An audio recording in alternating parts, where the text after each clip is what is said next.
Betting apps విషయంలో మరో కీలక పరిణామం చోటు చేసుకుంది. అదేంటి అనంటే ఇప్పుడు సినీ సెలబ్రిటీస్, అది కూడా టాప్ మోస్ట్ హీరోస్ ఆ లిస్ట్ లో చేరిపోయినరు. ఇప్పుడు పోలీసులు వాళ్ళ గురించి వేట స్టార్ట్ చేసింది. వాళ్ళ పేర్లను కూడా ఈ బెట్టింగ్ యాప్స్ ప్రమోషన్ లో భాగంగా చేర్చడం జరిగింది. 25 మంది లిస్ట్ ను అయితే పోలీసులు బయట పెట్టినటువంటి సిచ్యువేషన్. వీళ్ళందరూ కూడా నోన్ ఫేసెస్. అట్లాగే రోజు కూడా ఏదో ఒక వీడియో చేస్తూ ఉంటారు, లేదంటే సినిమాలలో ప్రమోషన్స్లలో బిజీగా కనిపించే వ్యక్తులు. వీళ్ళంతా కూడా చాలా మంది వీళ్ళ ద్వారా ఇన్ఫ్లుయెన్స్ అవుతారు కాబట్టే వీళ్ళని పెట్టుకునే ఈ బెట్టింగ్ యాప్స్, గేమింగ్ యాప్స్, అట్లాగే రమ్మీ యాప్స్ ప్రమోషన్స్ చాలా మంది చేయిస్తూ ఉంటారు. ఇప్పుడు అవే యాప్స్ ఇప్పుడు వీళ్ళ కొంప ముంచింది అనుకోవచ్చు. ఎందుకంటే ఎవరు కూడా ఊహించి ఉండరు. నాకు తెలిసి ఇట్లా ఇది క్రైమ్ అవుతుందేమో, లేదంటే లీగల్ యాక్షన్ మా మీద తీసుకుంటారేమో అని ఎవరు కూడా ఎక్స్పెక్ట్ చేసి ఉండరు. ఆ లిస్ట్ చాలా పెద్దది. 25 మంది మీద ఇప్పుడు పోలీసులు అయితే కేసు అయితే ఫైల్ చేసిన పరిస్థితి. అందులో విజయ్ దేవరకొండ కనిపిస్తున్నారు, ప్రకాష్ రాజ్, మంచు లక్ష్మి, అనన్య, రానా దగ్గుపాటి, మంచు లక్ష్మి, ప్రణీత, యాంకర్ శ్యామల, ఇట్లా చాలా మందిపై అయితే ఇప్పుడు పోలీసులు అయితే కేసు నమోదు చేసిన పరిస్థితి. త్వరలోనే వీళ్లకు నోటీసులు కూడా సర్వ్ కాబోతున్నాయి. వాళ్ళు ఖచ్చితంగా వచ్చి వాళ్ళు ఎందుకని బెట్టింగ్ ప్రమోషన్స్ లో ప్రమోట్ చేసిండ్రు, అట్లాగే వీళ్ళకి ఎంత ముట్టాయి అనేది కూడా పూర్తిగా ఇన్ఫర్మేషన్ ఇవ్వాల్సి ఉంటుంది. ఎట్లా అంటే బ్యాంక్ కి సంబంధించిన డీటెయిల్స్ తో సహా అన్ని కూడా పోలీసులకు ఇవ్వాల్సి ఉంటుంది. వీళ్ళ మీద ఇప్పుడు మియాపూర్ పోలీసులు ప్రత్యేక దృష్టి పెట్టిన పరిస్థితి అయితే కనిపిస్తోంది. వీళ్ళ ఎఫ్ఐఆర్ కాపీని నేను ఒకసారి మీరు స్క్రీన్ మీద చూడొచ్చు. పూర్తిగా ఎఫ్ఐఆర్ కాపీలో ఏముంది అనేది నేను ఒకసారి చెప్పే ప్రయత్నం చేయబోతున్నా. వీళ్ళ మీద నమోదైనటువంటి కేసెస్ ఏంటి, సెక్షన్స్ ఏంటి అని అంటే 318 of 4112 R/W 49 BNS, అట్లాగే 3.3A, అట్లాగే 4 TSGA, 66D ITA 2000 and 2008. ఇవి యాక్ట్ అండ్ సెక్షన్స్. వీళ్ళందరి మీద కూడా నమోదైన పరిస్థితి కనిపిస్తోంది. 19వ తారీఖు యాక్చువల్లీ వీళ్ళ మీద నిన్ననే పోలీస్ కేసు అయింది. బట్ ఈ రోజు అయితే మనకు బయటకు వచ్చిన పరిస్థితి అయితే కనిపిస్తోంది. వీళ్ళ పేర్లు అండ్ వీళ్ళు ప్రమోట్ చేసిన యాప్స్ ఏవైతే ఉన్నాయో అవన్నీ కూడా ఈ కేసుకి సంబంధించి పూర్తిగా పోలీసులు అయితే ఒక లిస్ట్ అయితే బయట పెట్టిండ్రు. అదేంటి అని అంటే రానా దగ్గుపాటి. ఈయన ఏం ప్రమోషన్ చేసిండు అని అంటే jungle-rummy.com అనే betting app or gambling app ని ప్రమోట్ చేసినట్టుగా పోలీసులు ఒక లిస్ట్ అయితే రిలీజ్ చేసిండు. ప్రకాష్ రాజ్ కూడా అంతే, jungle-rummy.com. అట్లాగే విజయ్ దేవరకొండ A23 అనే యాప్ ని ప్రమోట్ చేసిండ్రు. మంచు లక్ష్మి www.yolo247.com అనే యాప్ ని ప్రమోట్ చేసిండ్రు. ప్రణీత www.fairplay.live అనే యాప్ ని ప్రమోట్ చేసిండ్రు. నిధి అగర్వాల్ జీత్ విన్ అనే యాప్ ను ప్రమోట్ చేసిన పరిస్థితి. వీళ్ళందరూ కూడా హీరోయిన్స్ కి సంబంధించిన లిస్ట్ అది. ఇప్పుడు సోషల్ మీడియా ఇన్ఫ్లుయెన్సర్స్ మొన్న ఎవరైతే 11 మంది ఉన్నారో వాళ్ళు కాకుండా ఇప్పుడు కొత్త లిస్ట్ ఇది. సోషల్ మీడియా ఇన్ఫ్లుయెన్సర్స్ ఎవరైతే ఉన్నారో అనన్య, నాగెల్ల, వీళ్ళు ప్రమోట్ చేసింది vibook.co, ఈమె ప్రమోట్ చేసిన app. Siri Hanumanthu Taj 77, Sreemukhi vvbbook.co app ని ప్రమోట్ చేసింది. వర్షిని సౌందర్ రాజన్ ధనీ బుక్ 365 అనే యాప్ ని ప్రమోట్ చేసింది. వసంత్ కృష్ణన్ www.mama247.co దీన్ని ప్రమోట్ చేసిండు. Shobha Shetty www.telugu365.in. Then Amrutha Chowdary www.yes365 అనే యాప్ ని ప్రమోట్ చేసిండ్రు. Then Nayani Pavani vvbook.co. Then Neha Pathan vibook.co, Pandu okay win. Then Padmavathi jay365.com, Imran Khan జెటెక్స్ అండ్ పరి మ్యాచ్ అనే యాప్స్ ని ప్రమోట్ చేసిండు. ఇమ్రాన్ ఖాన్ కోసం ఇప్పుడు పోలీసులు వెతుకుతున్న పరిస్థితి అయితే కనిపిస్తోంది. అండ్ విష్ణుప్రియ www.taj77book.com, ఈమె ఈరోజు పంజగుట్ట పోలీస్ స్టేషన్ లో పోలీసుల ముందు హాజరైనరు. ఆమె లాయర్ తో పాటు పంజగుట్ట పోలీస్ స్టేషన్ కి రావడం జరిగింది.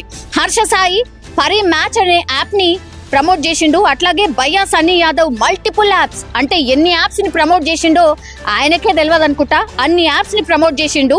శ్యామల ఆంధ్ర 65 అనే యాప్ ని ప్రమోట్ చేసింది. Then tasty Teja multiple apps. ఈయన ఆల్రెడీ పంజాగుట్ట పోలీసులు నోటీసులు సర్వ్ చేయగానే ఫస్ట్ ఎవరైనా హాజరైనరు పోలీసుల ముందట అంటే ఈయన టేస్టీ తేజానే. ఆయన వెళ్ళి పోలీసులకు ఒక ఎక్స్ప్లెనేషన్ అయితే ఇచ్చిండు. అట్లాగే ఈ ఏ యాప్స్ ని ప్రమోట్ చేసిండు, ఎంతెంత ముట్టినాయి అనే ఇన్ఫర్మేషన్ కూడా ఆయనకు పోలీసులకు ఇచ్చిన పరిస్థితి కనిపిస్తోంది. దెన్ రీతూ చౌదరి, ఈమె కూడా మల్టిపుల్ యాప్స్ ని ప్రమోట్ చేసింది. సో ఇట్లా లిస్ట్ చాలా పెద్దది. దెన్ లాస్ట్ పేరు 25th పేరు బందారు శేషాయిని సుప్రీత. ఈమె కూడా సారీ చెప్పింది హోలీ రోజు.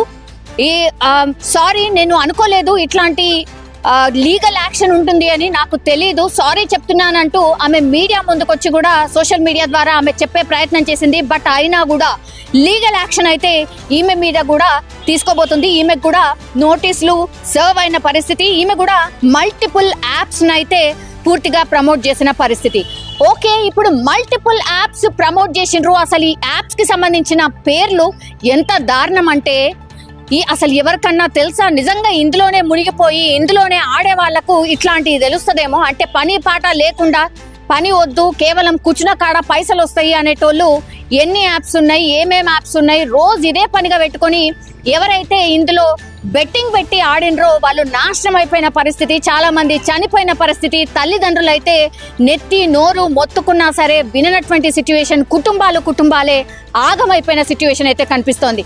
ఒక లీగల్ యాక్షన్ అయితే స్టార్ట్ చేసింది తెలంగాణ సర్కార్ అనుకోండి, లేకపోతే పోలీస్ అనుకోండి, లేకపోతే ఆర్టీసీ ఎండి వీసీ సజ్జనార్ ఎవరైతే ఒక ఇనిషియేషన్ తీసుకొని మంది ప్రాణాలు బలిగొంటున్నటువంటి ఇట్లాంటి యాప్స్ ని దయచేసి ఎవరైతే ప్రమోట్ చేసిండ్రో వాళ్ళ మీద యాక్షన్ తీసుకోవడంతో పాటుగా ఈ యాప్స్ అసలు ఎక్కడ కూడా ఇంకా తెలంగాణలో కాదు, అసలు ప్రపంచంలో ఎక్కడ కూడా ఉండకూడదు. ఎందుకంటే ఈ యాప్స్ వల్ల మొత్తం జీవితాలే నాశనం అయిపోతున్నాయి అనే ఒక ఇనిషియేషన్ తీసుకున్న తర్వాత ఒక ముందడుగు అయితే కనిపిస్తోంది.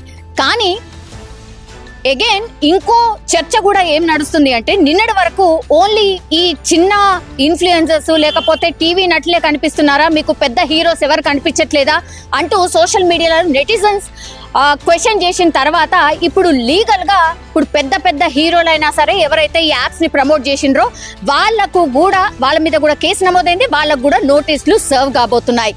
ఓకే, ఇది కూడా చాలా బాగుంది. ఇట్లా కేసుల వరకు నమోదు చేసి నోటీసులు ఇచ్చి వాళ్ళని విచారణ చేసి వదిలేస్తారా, లేకపోతే నిజంగానే యాక్షన్ ఉంటుందా? ఈ క్వశ్చన్ చాలా మంది నెటిజన్స్ ఎందుకు అడుగుతున్నారంటే, గతంలో కూడా మనకు తెలుసు బ్యాడ్ ఎక్స్పీరియన్స్ ఏవైతే ఉన్నాయో, ఈ డ్రగ్స్ కి సంబంధించిన కేసు ఎప్పుడైతే బయటకు వచ్చిందో అప్పటి నుంచి కూడా ఆ డ్రగ్స్ కి సంబంధించిన కేసు వచ్చిన తర్వాత వరుస పెట్టి పెద్ద హీరోస్ అందరు కూడా ఈ కేసులో ఇన్వాల్వ్ అయ్యారనో, లేకపోతే వాళ్ళ గోర్ల నమూనాను లేదంటే హెయిర్ నమూనాను ఇవన్నీ తీసుకున్న తర్వాత కూడా ఇప్పుడు ఆ కేసుని 2 నెలల్లో 3 నెలల్లో తిప్పి వాళ్ళని విచారణ పేరుతో రమ్మని, ఆ తర్వాత అంత హంగామా క్రియేట్ చేసిన తర్వాత వాళ్ళు డ్రగ్స్ తీసుకోలేదు, అసలు ఏ ఆధారాలు దొరకలేదు అంటూ ఆ కేసు ఎటుపోయిందో కూడా ఇప్పటికి కూడా అర్థం కాని పరిస్థితి. మళ్ళా ఇదే రిపీట్ కాబోతుందా అనే క్వశ్చన్ నెటిజన్స్ నుండి మాత్రం వ్యక్తం అవుతున్న పరిస్థితి అయితే కనిపిస్తోంది. అదే జరిగితే మాత్రం ఇంత హడావిడి చేయడం ఎందుకు, ఇంత హడావిడి అక్కర్లేదు, ఏదో తూతూ మంత్రంగా ఈ కేసు కూడా అట్లా అయిపోతుంది అనే చర్చ కూడా పెద్ద ఎత్తున నడుస్తోంది. ఎందుకంటే దానికి ఎగ్జాంపుల్ ఇంకోటి కూడా చెప్తున్నారు. హైడ్రా హంగామా మామూలుగా జరగలేదు. ఇవాళ కూడా హైకోర్టు మొట్టికాయలు వేసింది హైడ్రాకు సంబంధించిన అధికారులకి. ఒకటే, మీకు చిన్నవాళ్లే కనిపిస్తారా, పెద్దవాళ్ళ మీద యాక్షన్ ఉండదా? చిన్న రేకుల షెడ్లు లేకపోతే ఏదో ఫుట్పాత్ మీద జీవిస్తున్న వాళ్ళ మీద మీ ప్రతాపం చూపిస్తున్నారు తప్పించి, మీరు నిజంగా యాక్షన్ తీసుకోవాలంటే పెద్దవాళ్ళయి మీకు కనిపించవా అని డైరెక్ట్ క్వశ్చన్ చేసింది పరిస్థితి కనిపిస్తోంది హైకోర్టు తరఫు నుంచి. సో ఇట్లాంటి క్వశ్చన్లు మీ మీద చాలా రేజ్ అవుతున్నాయి.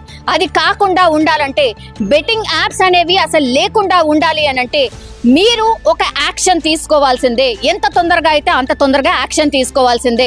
వీళ్ళు ప్రమోట్ చేసింది నిజమైనా, లేకపోతే ఎవరైతే బాధితులు ఉన్నారో వాళ్ళు వచ్చి మీ దగ్గర కంప్లైంట్ చేసినా, ప్రూఫ్స్ ఇచ్చినా సరే కనీసం వాళ్ళకు 10 ఏళ్ల జైలు శిక్ష పడే అవకాశం ఉంటుంది.